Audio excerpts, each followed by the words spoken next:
네, 하나님 말씀은 로마서 1장입니다. 네, 지난주에 읽었던 말씀 한번 더 읽겠습니다. 오늘 로마서 1장 1절에서 7절입니다. 네, 로마서 1장 1절에서 7절.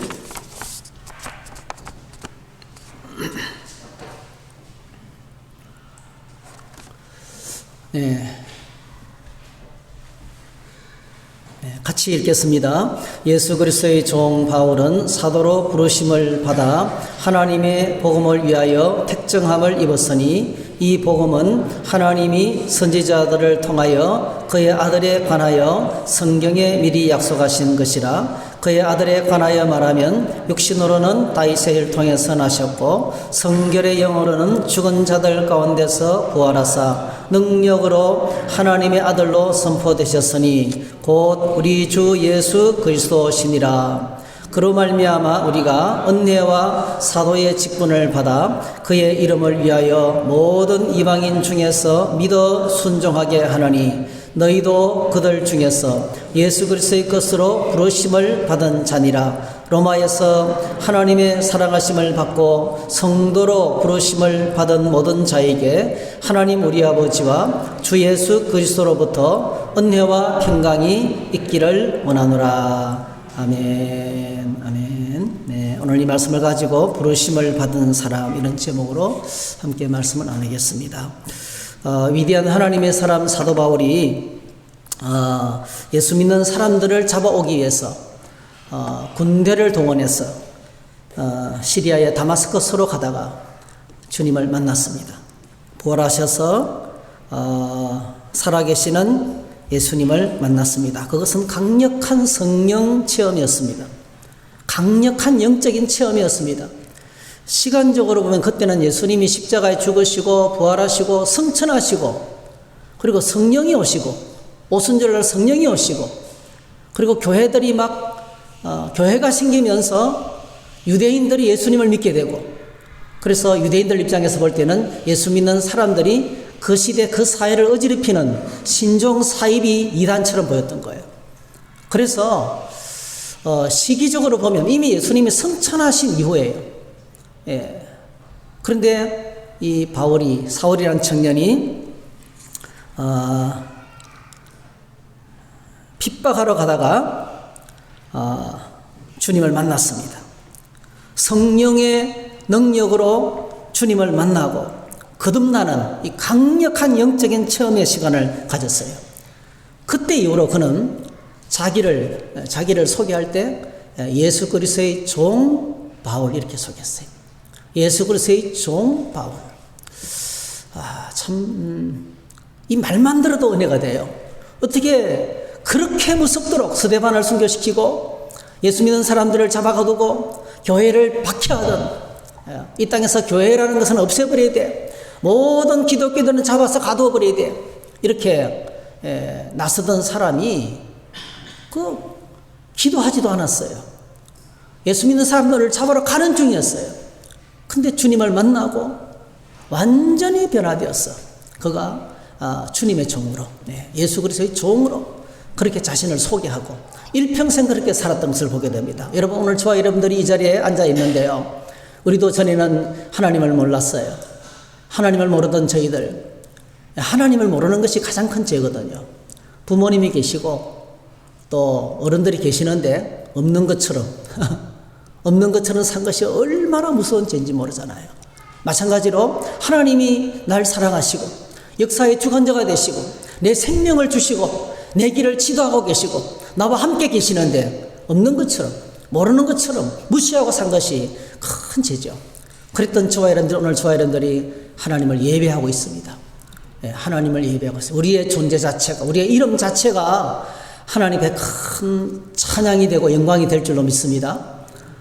이 핍박자가요, 자신을 소개할 때 나는 예수 그리스도의 종이다 이렇게 소개했습니다. 그는 그때부터 그리스도의 사람이 되었습니다. 그가 가는 곳마다 예수 그리스도 우리 주님을 전했습니다. 그가 가는 곳마다 교회가 세워졌습니다. 사도 바울의 4차 선교 여행을 통해서 복음은요, 온 세계를 향해서 불꽃처럼 퍼져나갔어요.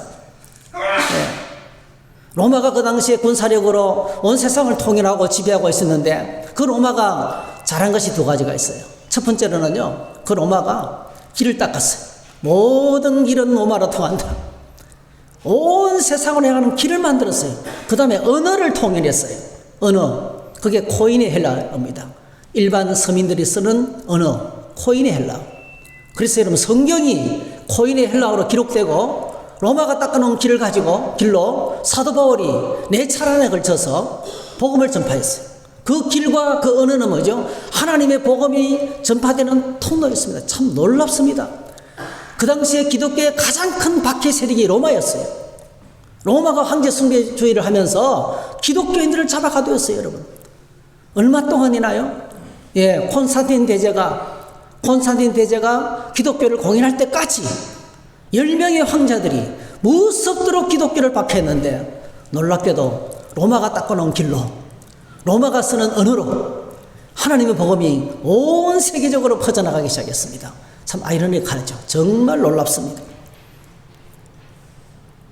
그 복음이 여러분 대서양을 건너고 태평양을 건너서 세상에서 가장 가난하고 미개하고 미신을 숭배하고 우상 숭배로 가득 찼던 오늘 대한민국에까지 복음이 전파되고 오늘 저와 여러분들이 예배를 드리고 있습니다. 겉으로 위대한 하나님의 사람 사도 바울이 그가 주님을 만난 다음에 그가 기록한 모든 서신에 자신은 예수 그리스도의 종이다 이렇게 소개했습니다. 여러분, 종이 되면 자유를 잃어버리는데 예수 그리스도 안에 들어오면 예수님을 내 마음속에 모시고 예수님을 내 삶의 주인으로 모셔드리고 내가 그분의 종이 되면 놀랍게도 하나님이 주시는 참된 자유와 기쁨과 이전에 찾아볼 수 없는 그 은혜를 누리게 됩니다. 이유는 간단합니다, 여러분. 이유는 간단해요. 온 땅의 모든 사람들은 아담과 하와의 타락 이후로 죽음의 권세 아래 놓이게 되었어요. 죽음의 권세 아래서 두려워하고 죽음이 주는 형벌과 죽음이 주는 심판 때문에 불행하게 살아갈 수밖에 없었어요. 그런데 하나님께서 우리를 사랑하셔서 구원자 되시는 예수 그리스도를 보내주시고 누구든지 주님을 믿고 주님을 예수 그리스도를 내 삶의 주인으로 모셔드리면 내가 그분의 종이 되면 놀랍게도 이 죽음의 심판과 죄의 권세와 사탄의 권세에서부터 자유케 되고 해방되고 주님만이 줄 수 있는 참된 평안을 누리게 되는 거예요. 그래서 오늘 놀랍게도 오늘 저와 여러분들이 예수님을 믿고 믿음으로 살아가고 있습니다. 여러분, 날마다 우리의 삶을 붙잡고 우리를 힘들게 하는 모든 흑암의 권세에서 나사렛 예수 그리스도의 이름으로 여러분 자유케 되시고 해방되시기를 축복합니다. 나를 묶고 있는 그 어떤 것들, 우울한 마음들, 어두움의 세력들, 걱정거신 염려들 붙잡히지 마시기 바랍니다. 예수 그리스도 안에 들어오시면 그분이 주시는 자유를 누리게 되는 것입니다.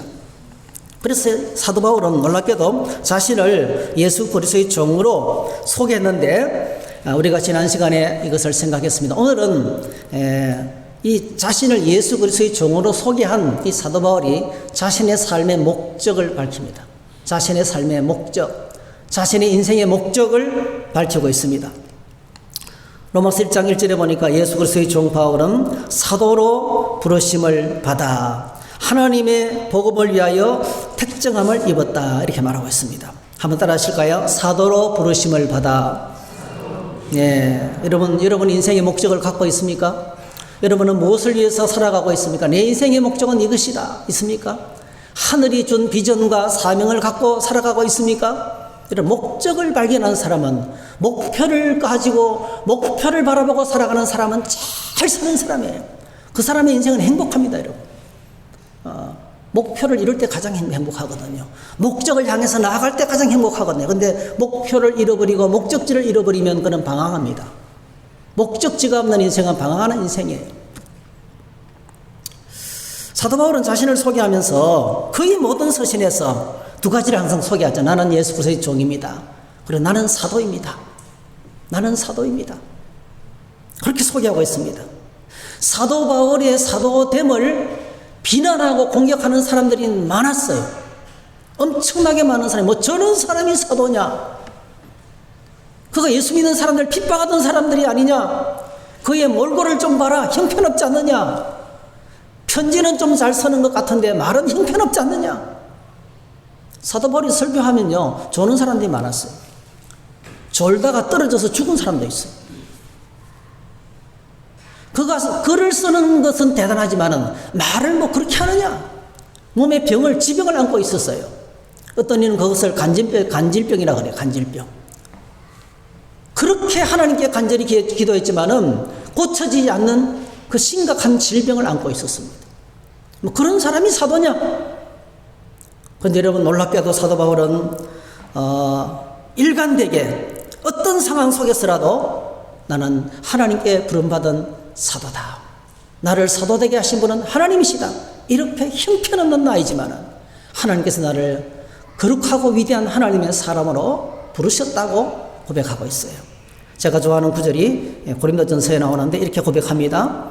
고린도전서 15장 8절, 맨 나중에 만삭되지 못하여 난 자 같은 내게도 보이시느니라. 나는 형편없이 부족한 사람입니다. 이런 고백이죠. 나는 사도 중에 가장 작은 자라. 나는 하나님의 교회를 박해하였으므로 사도라 칭함받기를 감당하지 못할 자니라. 그러나 내가 나 된 것은 하나님의 은혜로 된 것이니 내게 주신 그의 은혜가 헛되지 아니하여 내가 모든 사도보다 더 많이 수고하였으나 내가 한 것이 아니요 오직 나와 함께 하신 하나님의 은혜로라 그랬어요. 여러분, 사도가 자신을 하나님이 나를 부르셨다 했는데 이 부르심이라는 단어는요, 콜링입니다. 콜링. 예. 이걸 가리켜서는 소명이라 그럽니다. 여러분, 교회는 모두가 다 부름받은 하나님의 백성인 줄로 믿습니다. 오늘 본문의 7절에서 6절에서도 너희도 우리 모두가 다 같이 예수 그리스도 안에서 하나님의 것으로 부르심을 받았다 이렇게 됐어요. 교회는 세상으로부터 부름받아 모아주신 하나님의 백성들입니다. 여러분. 우리는 모두는 다 하나님께 부름받았어요. 자, 그리스도인들을 잡아오기 전에, 예수 믿는 사람들을 잡아오기 위해서 예수님을 믿기 전에 사도가 되기 전에 그의 모습은 어떤 모습이었을까요? 오늘 이것을 우리가 함께 좀 살펴봐야 돼요.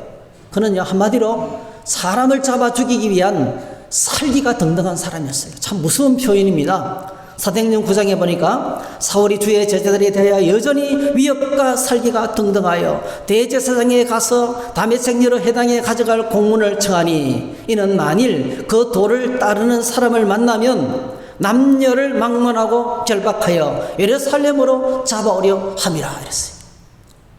뭔가 인생에 옳은 것을 발견했어요. 그래, 내가 태어난 것은 이것을 위해서 있다. 예. 내 삶의 비전과 꿈은 바로 이것이야. 그리스도인들을 세상에서 없애는 것이 내 인생의 목적이라는 거예요. 그래서 이 어수선한 유대인 사회를 다시 정돈시키고 회복하는 것이 자신의 사명을 알았어요. 근데 영적으로 바라보면 그가 아직 거듭나기 전에, 성령으로 거듭나기 전에, 그가 아직 진리를 발견하기 전에 방황하는 시기였죠. 무섭도록 방황하는 시대입니다. 그런데 여러분, 놀랍게도 그 길에서 주님을 만났습니다. 그리고 동시에 그는 하나님께서 주시는 위대한 일을 듣게 됩니다. 경건한 하나님의 사람 아나니아라는 사람을 통해서 그에게 주신 메시지가 엄청난 메시지였습니다. 주께서 이르시되 가라, 이 사람은 내 이름을 이방인과 임금들과 이스라엘 자손들에게 전하기 위하여 택한 나의 그릇이라. 예수 그리스도의 이름을 온 땅의 모든 사람들에게 높은 자나 낮은 자나 막론하고 모든 사람들에게 전하기 위해서 내가 택하여 세워서 보내는 사도라는 거예요. 그래서 경건한 아나니아가 쓰러져서 다메섹에서 하나님을 만나고 쓰러져서 금식하고 있는 이 사울을 찾아가서 안수하면서 하나님이 주신 메시지를 전달하는 거예요. 여러분, 사도 바울은 가는 곳마다 아나니아를 통해서 주시던 하늘의 비전, 너는 나를 온 땅의 모든 사람들에게 내 이름을 전가하게 해서 세운 나의 그릇이다. 내가 너를 택하여 세웠다는 아나니아를 통해서 주신 그 말씀을 그는 가는 곳마다 정했어요. 왕 앞에서도, 총독 앞에서도, 감옥에서 심판을 받을 때도, 만나는 모든 사람들에게 자신을 부르신 하나님을 증언했습니다. 그래서 그때로부터 그는 자신을 사도로 부르신 그 일을 위해서 자신의 삶 전부를 드리게 됩니다. 여러분, 하나님의 부름을 받고 인생의 목적을 발견하고 달려가는 인생은 행복한 인생입니다. 소명을 받아서 달려가는 인생은 가장 행복합니다. 사도 바울이 종종 나는 행복합니다는 고백을 여러 군데서 많이 하고 있는데요. 특별히 빌립보 로마 감옥 안에서 빌립보 교인들에게 보낸 편지에 이렇게 소개하고 있습니다. 내가 너무 크게 기쁘다. 너무 기쁘다. 예. 내가 어떤 상황을 만나도 나는 자족하는 것을 배웠다. 12절 내가 모든 상황에 만족할 수 있는 일체의 비결을 배웠다. 내게 능력 주시는 자에서 내가 모든 것을 할 수 있다. 그랬어요. 그러니까 어떤 상황을 만났는지 나는 만족하고 기쁘고 행복하고 즐겁다는 거예요. 왜 그렇습니까? 내 인생의 존재 목적을 발견하고 내 인생의 가치에 눈을 뜨게 되었고 날 향한 하나님의 큰 뜻을 발견했고 그 뜻을 향해서 달려가기 때문에 나는 이 모든 상황 속에서라도 하나님 안에서 행복하다는 걸 고백을 하고 있는 것입니다. 목적을 발견한 사람은 행복한 사람입니다. 제가 이 사도 바울의 이 사도로 부르심을 받아서 복음 증거를 위해서 자신의 삶 전부를 드린 사도 바울을 가만히 묵상해 보니까요, 이런 말이 떠올랐어요. 제 마음 깊은 곳에서 그래요. 사도 바울이 정말 잘 사는 사람이구나.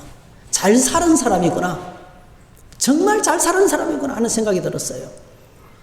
여러분, 우리가 쓰는 말과 언어가 좀 정확해야 될 필요가 있거든요.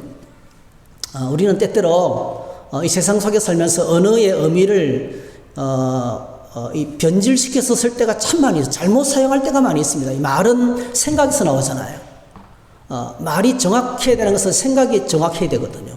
생각이 잘못되면 말이 틀리게 돼요. 생각이 잘못되면 우리 삶의 방향도 틀어지게 돼요. 그래서 말과 생각과 우리의 삶의 운명은 바로 연결되어 있어요. 정확하게 해야 되죠. 잘 사는 사람, 못 사는 사람. 여러분, 우리 머릿속에 어떤 사람이 잘 사는 사람이고 어떤 사람이 못 사는 사람이에요? 그냥 생각 없이 말하면 어떤 집에 초대를 받았어요. 와, 갔더니 벤츠가 2대가 있는 거예요. 요즘 벤츠는 별로 뭐 그렇게 대단하지 않지만 얼마 전만 해도 대단했잖아요. 네. 그 풀장이 있어요.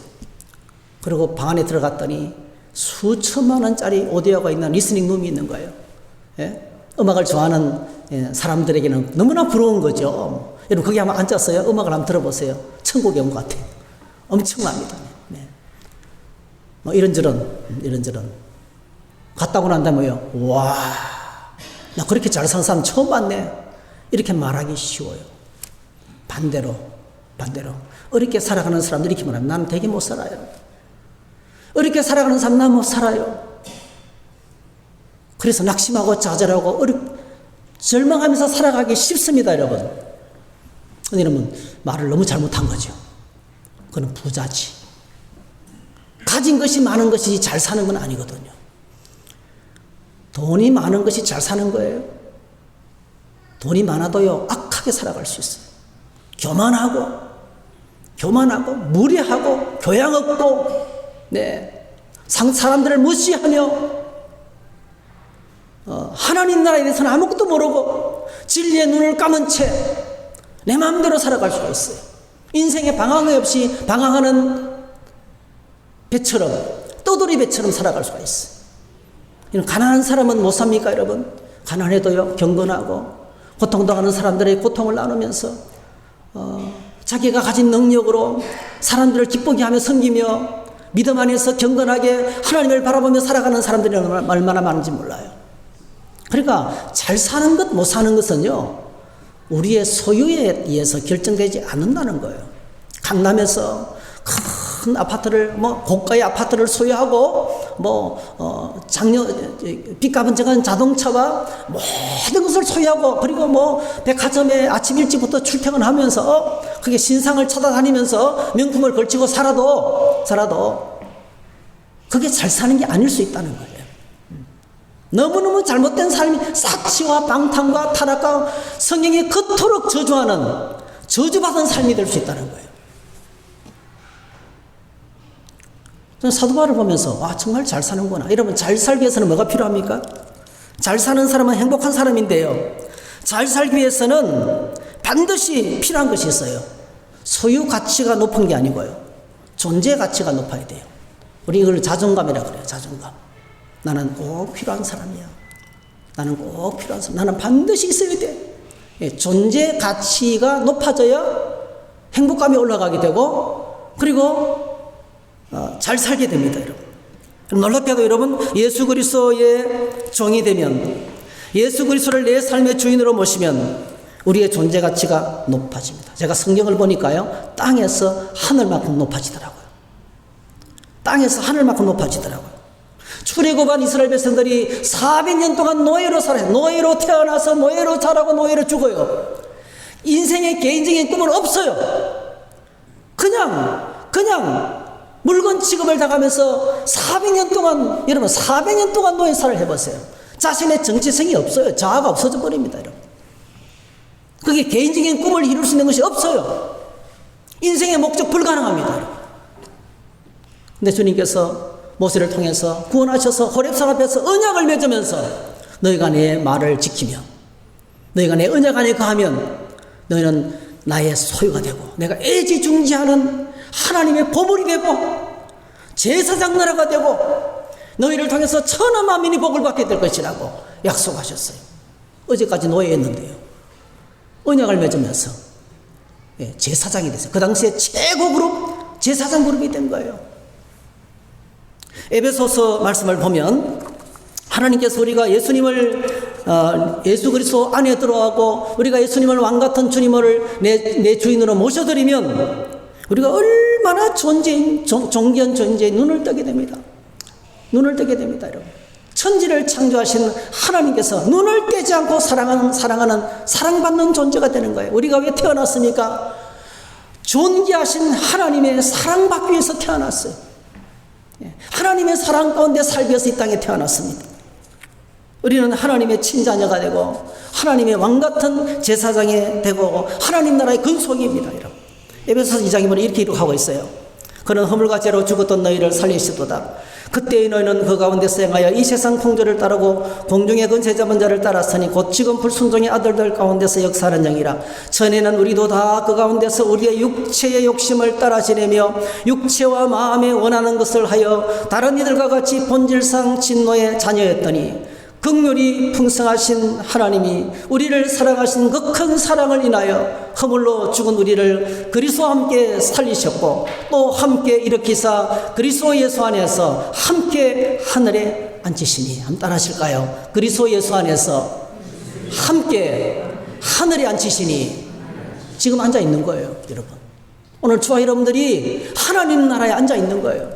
오늘 지금 우리는 하나님의 자녀입니다. 지금 영생을 소유하고 있습니다.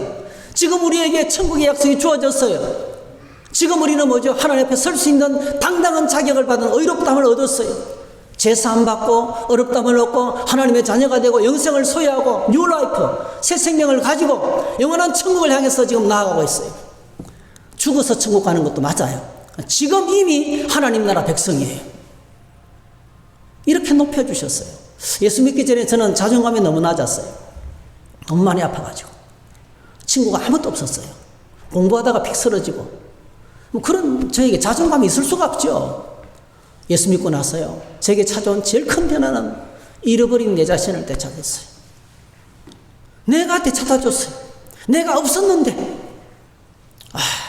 달리는 마이크로버스 안에 어른들이 담배를 피는 거 안에서 복음을 외쳤어요. 9간의 기차를 타면서 9간의 기차를 다니면서 날 구원하신 예수님을 증언했어요. 네. 어디서 그런 담대함이 생겼는지 모르겠어요. 네. 이것이 바로 뭐죠? 예수 그리스도 안에 들어오게 될 때 하나님께서 우리에게 주시는, 높여주시는 자존감이에요. 나의 존재가 그냥 존재가 아니에요. 천지를 창조하신 하나님의 아들, 딸이 되는 거예요.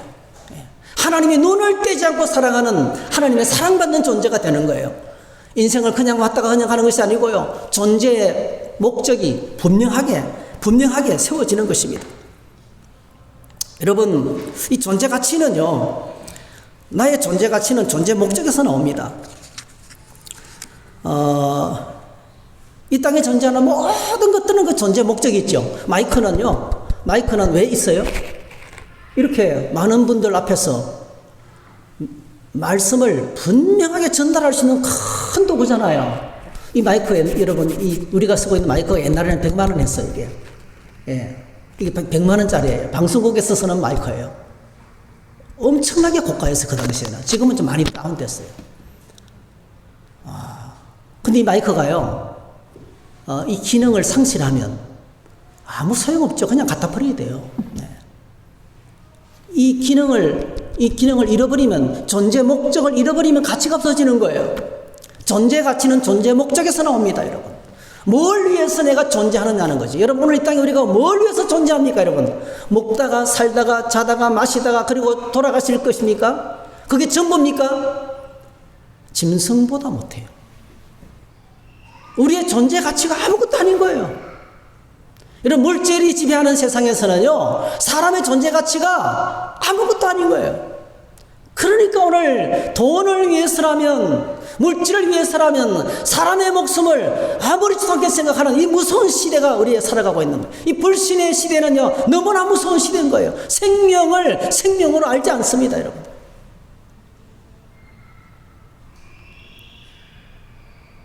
존재의 목적은요, 존재 자체에 있지 않고요, 이걸 만든 사람에게 있어요. 여러분, 마이크도 스피커도요, 이걸 만드는 제조회사에 따라서 특징이 다 다릅니다. 특징이 다 달라요. 어떤 스피커는요, 굉장히 부드럽고 섬세하지만은요, 이렇게 또, 높은 음을 잘 전달하지 못해요. 그 목적에 따라서 이 스피치용하고 음악 감상용하고는 그 자체가 달라요. 제품 자체가 달라요. 그냥 동네 사람들에게 소식을 전하는 스피커는요, 그냥 PA 스피커는요, 그냥 대충 만들어도 돼요. 근데 여러분, 음악을 듣는 스피커는요, 스피커 한 대에 지금도 수천만 원 합니다. 고가는. 그거는요, 음악회 현장에서 듣는 것보다 더 풍부한 음이 나와요. 정말 몸에 느낌이 와요. 그 만든 목적에 따라서, 이렇게도 만들고 저렇게도 만드는 거예요. 이 마이크 자체가 스스로 자기의 존재 목적을 만들어낼 수 없는 거예요. 이걸 만든 사람이, 이걸 만드는 제조회사가 만들 수 있어요. 마찬가지입니다, 여러분. 인간의 목적은, 오늘 저와 여러분들의 삶의 존재 목적은 우리를 만드신 창조주 하나님께로부터 나오는 거예요. 너는 이걸 위해서 이 땅에 태어났다고 말해주는 거예요. 그래서 나는 이걸 위해서 태어났구나, 하나님이 나를 이렇게 살라고 부르셨구나에 눈을 뜨게 되는 것을 우리는 소명이라고 합니다. 소명. 하나님의 부르심을 받는다는 것은 하나님의 부르시는 소리를 알아듣고 나의 존재 목적에 눈을 뜬 겁니다, 여러분. 그럴 때 그는 뭐죠? 자신의 존재 가치를 발견하게 되는 겁니다. 여러분, 1994년도에 제12회 아시안컵 마라톤 대회에서 여러분 잘 아시죠? 황영조 선수가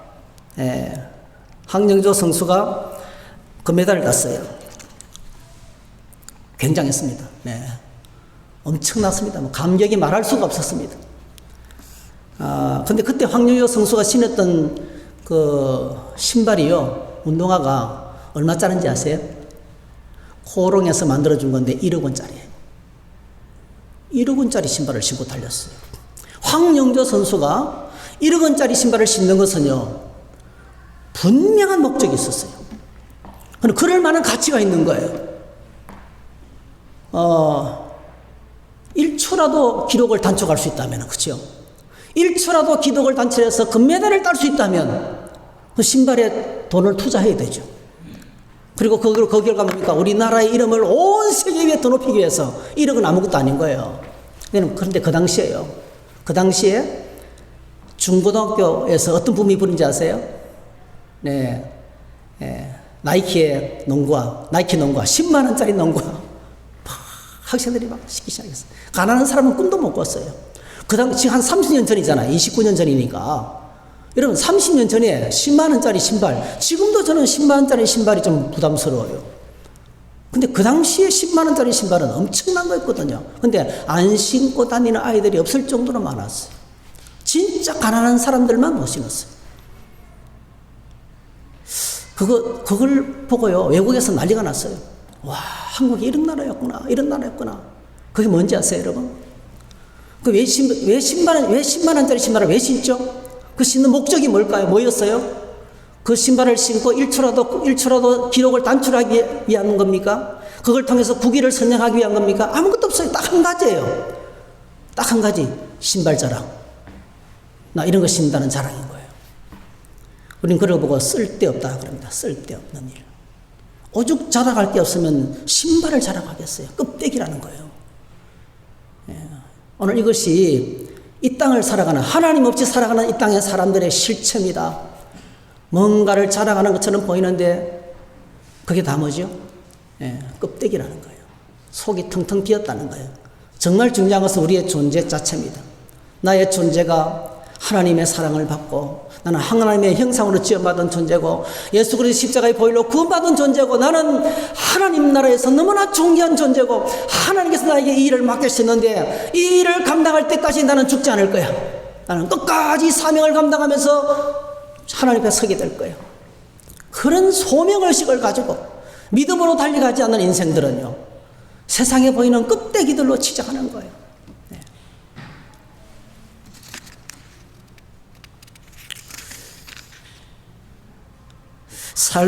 오늘 저희들 주변에 삶의 목적 없이 살아가는 수많은 사람들이 있습니다. 가진 사람들은 아파트, 자동차, 풀장, 백화점, 신상, 명품 등등으로 자신의 존재 가치를 올려보려고 별짓을 다 하고 있습니다. 반대로 가진 것이 없는 가난한 사람들은 그냥 낙심하고 좌절하고 포기하면서 살아가고 있어요. 사람들은 자신이 어디서부터 와서 무엇을 위해 살다가 어디로 가는 인생인지 모르고 살아가고 있습니다. 여러분, 그러므로 가장 잘 사는 사람은 어떤 사람일까요, 여러분? 가장 잘 사는 사람은요, 내 뜻대로 사는 사람이 아닙니다. 내 안에 있는 욕심을 따라 살아가는 사람들이 아닙니다. 나를 창조하시고 구원하신 하나님께서 나에게 주시는 삶의 이유와 목적을 붙들고 살아가는 것입니다. 그래서 가장 잘 사는 사람 너무 간단해요. 이렇게 살면 돼요. 이렇게 사시면 가장 잘 사는 사람입니다. 한번 같이 읽어볼까요? 시작. 아침에 나로 하여금 주의 인자한 말씀을 듣게 하소서. 내가 주를 의리하매니이다. 내가 다닐 길을 알게 하소서. 내가 내 영혼을 주께 드립니다. 아침에 하루를 시작하기 전에 고요한 시간에 여러분, 하루를 시작하면서 아무도 사람을 만나기 전에 제일 먼저 나를 지으신 하나님, 나를 만드신 하나님 보좌 앞에 나아가 주의 인자한 말씀, 날 사랑하셔서 날 위해 주시는 그 인자한 말씀, 사랑의 말씀에 귀를 기울이고 그 말씀을 받을 수 있기를 축복합니다. 그리고 나의 다닐 길, 오늘 내가 감당해야 될 날마다 반복되는 그 일, 하나님 오늘도 내가 이 사람을 만납니다. 이 사람을 만납니다. 이 직장이라 갑니다. 이 일을 감당합니다. 감당할 수 있는 힘을 주시고 이 일을 통해서 주께 예배하는 것처럼 사람들에게 하듯 눈가리만 하지 않고 주님을 예배하는 것처럼 성실하게 감당해서 날 구원하신 하나님께 영광을 돌리게 하시옵소서. 나에게 시간을 허락하시고 나에게 생명을 주시고 나를 존재케 하시고 내 삶의 의미가 되시는 그 하나님의 목적을 따라서 오늘 살아가게 해주시기 원합니다. 이렇게 사는 사람이 가장 잘 사는 사람이에요. 예수 그리스도의 종된 바울은 어떻게 살았습니까? 사도로 부르심을 받아서 그 부르심의 목적대로 살았습니다. 그래서 사도 바울이 가장 잘 산 사람이에요. 가장 행복한 사람이었어요. 그가 이렇게 고백합니다. 디모데후서 4장 6절 8절 이제 죽음 앞에서 그가 고백하는 거예요. 전제와 같이 내가 벌써 부어지고 나의 떠날 시각이 가까웠도다.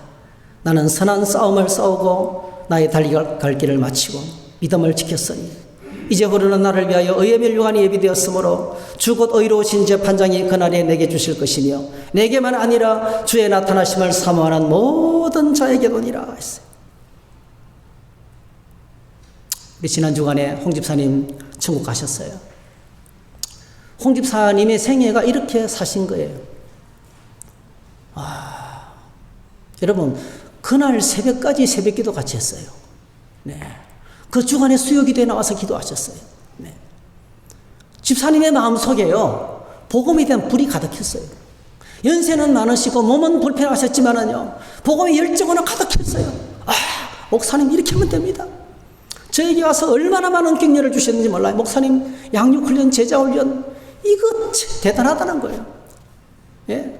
자신이 직접 받아오면서 이거 모든 사람이 다 받아야 된다는 거예요. 너무너무 감사했다는 거예요. 너무. 그러면서 막 비전을 말씀하시고 꿈을 나누면서 그렇게 믿음으로 사셨어요.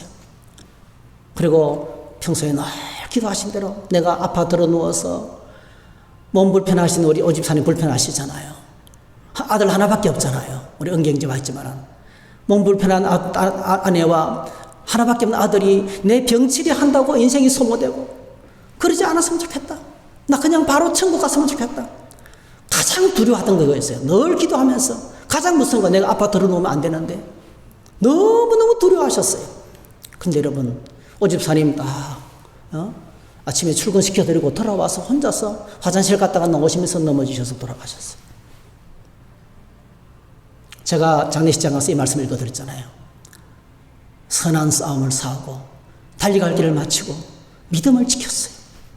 그래서 그 안에 하나님 주시는 내 안은 이제 하나님 앞에 당당하게 설 수 있는 자신감이 있는 거예요.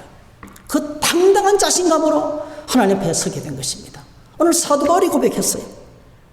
선한 싸움을 싸우고 달려갈 길을 마치고 믿음을 지키고 하나님 앞에 의의 밀려가니 준비됐다. 자신을 위해서 예비된 그 영광의 상을 바라보고 있는 것입니다. 얼마나 가슴 벅찰까요? 다가오는 죽음이 무섭고 두려운 게 아니고요. 가슴 벅찬 상이 기다리고 있어요. 그리고 빌립보 감옥에서 이렇게 말했습니다. 내가 이미 얻었다 함도 아니요 온전히 이뤘다 함도 아니라 오직 내가 그리스도 예수께 잡히마 된 것을 잡으려고 달려가노라. 형제들아 나는 아직 내가 잡은 줄로 여기지 아니하고 오직 한 일적 뒤에 있는 것은 잊어버리고 앞에 있는 것을 잡으려고 표대를 향하여 그리스도의 손에서 하나님이 위에서 부르신 부름의 상을 위하여 달려가노라 했어요. 하나님이 내게 주신 그 목적을 향해서 달려가는 것입니다. 입에 풀칠하기 위해서 살아가는 것이 아니고요. 부자 되기 위해서 살아가는 것이 아니고요. 여러분 떵떵거리며 소리치기 위해서 살아가기 위한 것이 아니고요. 다 없어집니다. 여러분 우리는 다 한 줌의 흙으로 끝나는 거예요. 다 하나님 앞에 서게 될 것입니다. 여러분. 근데 여러분 이 사도 바울은 그 하나님 나라의 면전을 바라보면서 끝까지 믿음으로 달려가는 생애를 살았습니다. 어느 목사님이 이런 간증을 하는 걸 들었어요. 아들이 셋인데 막내가 태어났어요. 셋째 아들이 태어났어요. 이 셋째 아들이 일어나더니 형님들하고 같이 지내면서 말을 배우는데요. 세 가지 말을 배우더래요. 첫 번째 엄마, 두 번째 뭐겠어요? 아빠. 그 다음에 세 번째 말이 100원. 아빠 엄마 100원. 왜냐하면 형님들 따라다니면서 100원짜리가 얼마나 큰지 알게 된 거거든. 100원만 딱 주니까 뭐 원하는 걸 다 사왔어. 그 얘는 100원밖에 몰라요. 아빠, 엄마, 100원. 어느 날 일하기 위해서 밖으로 딱 나오는데 아들이 아빠 100원 딱 가르마 길을 막고 하더래요. 그리고 딱 보니까 호주머니 보니까 100원짜리가 없고요. 500원짜리밖에 없는 거예요. 그래서 500원짜리를 딱 줬대. 이랬더니 딱 받아들더니 이상한 거예요. 그때 형님 있잖아요. 형님이 그 형이 야 그거 100원짜리 5개야. 엄청 좋은 거야. 그러니까 이 목사님이 그냥 웃었대요. 너무 웃어가지고 웃었더니 얘가 웃으니까 이게 자기 놀리는 줄 알고 집어 던져버리더래요. 여러분 500원의 가치를 알면 100원짜리가 우스운 거예요. 여러분 믿음으로 예수 믿고 거듭난다는 것이 뭐냐면 이런 겁니다. 눈이 떠여지는 거예요.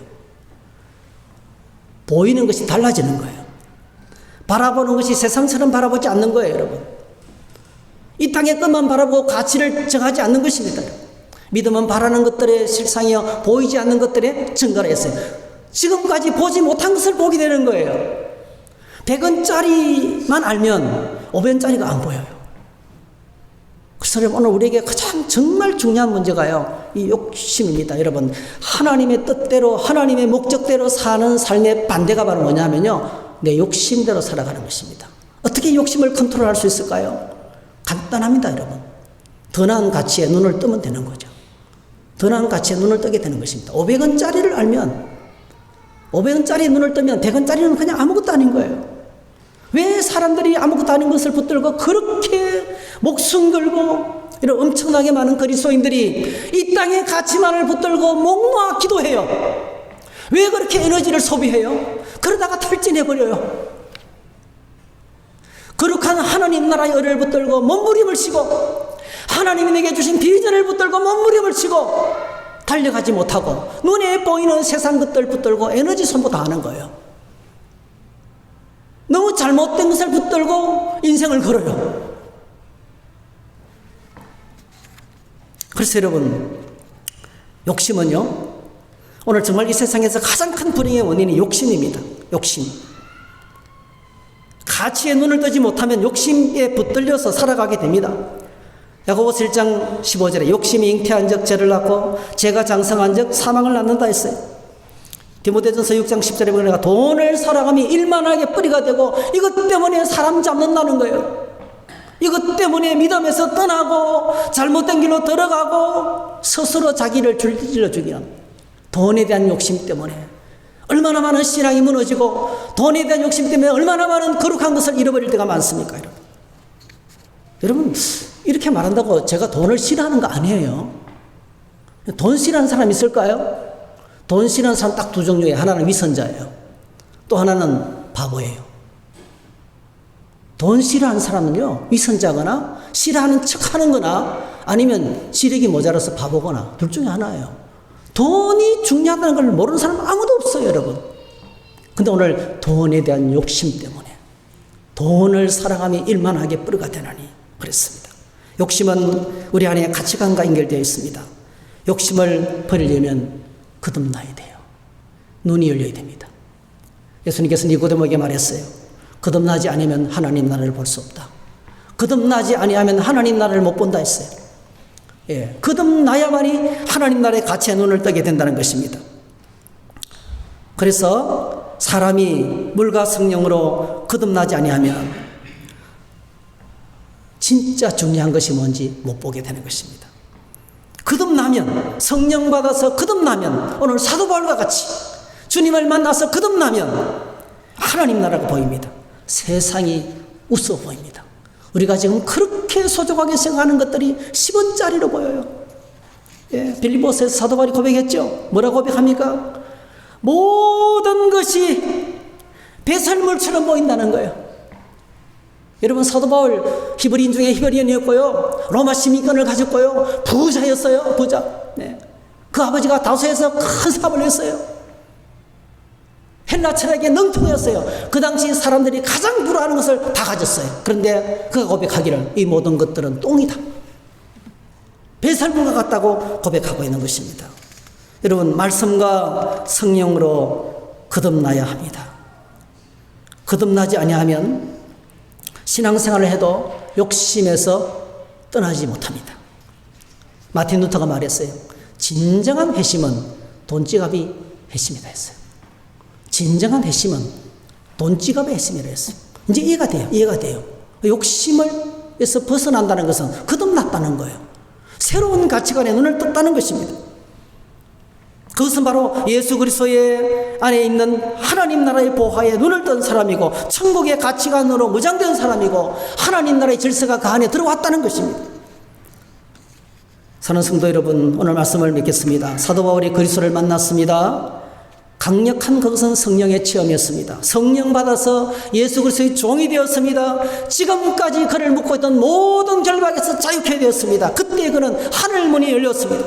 하나님 나라를 보게 되었고 하나님이 위에서 부르시는 부름의 상을 듣게 되었어요. 사도로 부름을 받았습니다. 이방인의 사도로 부름을 받고 그 부르심을 따라서 자신의 삶을 온전히 드리게 되었습니다. 오늘 저와 여러분들이 이렇게 우리의 삶이 하나님 안에서 잘 사는 행복한 하나님의 소명을 따라 살아가는 저와 여러분 다 되시기를 주의 이름으로 축복합니다. 할렐루야.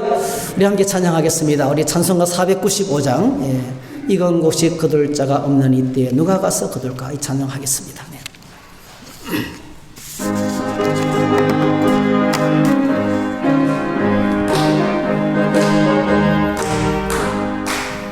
이건 혹시 거둘 자가 없는 이때에 누가 가서 거둘까. 내가 어찌 게을러서 앉아 있을까. 어서 가자 밖으로 보내주소서. 보내주소서. 주소서. 재단 숯불 내 입술에 대니 어찌 주저할까. 주여 나를 보내주소서. 주가 두루 다니시면 이끈 두루나 따르는 자 정도다. 보라 주의 사랑하는 익은 곡식을 어서 거두러 가자. 보내주소서. 보내주소서. 재단 숯불 내 입술에 대니 어찌 주저할까. 주여 나를 보내주소서. 주가 나를 부르시니 언제 어디나 기뻐 갔으리라. 아멘. 주가 명령 내리실 때 능력 받아서 기뻐 거두리로다. 보내주소서. 보내주소서. 재단 숯불 내 입술에 대니 어찌 주저할까. 주여 나를 보내주소서. 보내주소서. 보내주소서. 보내주소서. 재단 숯불 내 입술에 대니 어찌 주저할까. 주여 나를 보내주소서. 기도하겠습니다. 여러분, 하나님께서 우리에게 가정을 주셨습니다. 하나님께서 우리에게 직장을 주셨습니다. 일터를 주셨습니다. 날마다 우리를 삶의 현장으로 보내시면서 거기서 하나님 붙들고 부르심의 소망을 따라서 하나님을 섬기라고 말씀하고 있습니다. 하나님 나라의 가치에 눈을 뜨기 위해서는 거듭나야 됩니다. 주여 내게 성령의 은혜를 부어주셔서 거듭나게 해주시기 원합니다. 주 예수 그리스도의 종이 되어서 하나님 나라의 참된 기쁨과 평강 속에 살아가게 해주시기 원합니다. 주여 세상 욕심에 이끌려서 살지 않게 도와주시고 하나님 나라의 내 존재의 가치에 눈을 떠서 하나님 나라의 가치에 눈을 떠서 매일매일 부르심을 따라서 그렇게 하나님의 뜻을 따라 살아가게 해주시옵소서. 우리 자녀 다 같이 한번 우리 마음의 고백을 하나님께 올려드리도록 하겠습니다. 주여 한번 부르고 기도하십시다. 주여 하나님 감사합니다. 찬양합니다. 연약합니다. 너무나 부족한 저희들, 너무나 연약한 저희, 우리는 자주 넘어집니다. 자주 눈에 보이는 세상 것들 때문에 마음을 빼앗깁니다. 생각을 빼앗깁니다. 욕심을 따라 살 때가 많습니다. 세상 것을 따라 달려갈 때가 많습니다. 예수 그리스도 안에 있는 기쁨을 잊어버릴 때가 많습니다. 하나님 나라의 보화를 놓칠 때가 많습니다. 주님 눈을 열어서 주를 보게 하여 주시고 성령으로 거듭나게 하여 주셔서 하늘을 보게 하여 주옵소서. 하나님이 내게 부르신 소명을 따라 살게 하여 주옵소서. 주님이 맡기신 그 일을 이 자리에, 주님께서 맡기신 그 일의 자리에 묵묵히 있기를 원합니다. 끝까지 주님을 따라가며 감당하기를 원합니다. 가정에서, 일터에서, 교회 안에서 하나님 내게 맡기신 것이 무엇인지 알게 하여 주시고 그 소명을 따라서, 그 부르심을 따라서 달려가는 참으로 하나님 안에서 행복한 인생, 잘 사는 인생이 될 수 있도록 부족한 종을 용서하여 주시고 새롭게 하여 주시옵소서. 영광을 받으시옵소서. 감사를 드리며 예수님의 이름으로 기도하옵나이다. 아멘.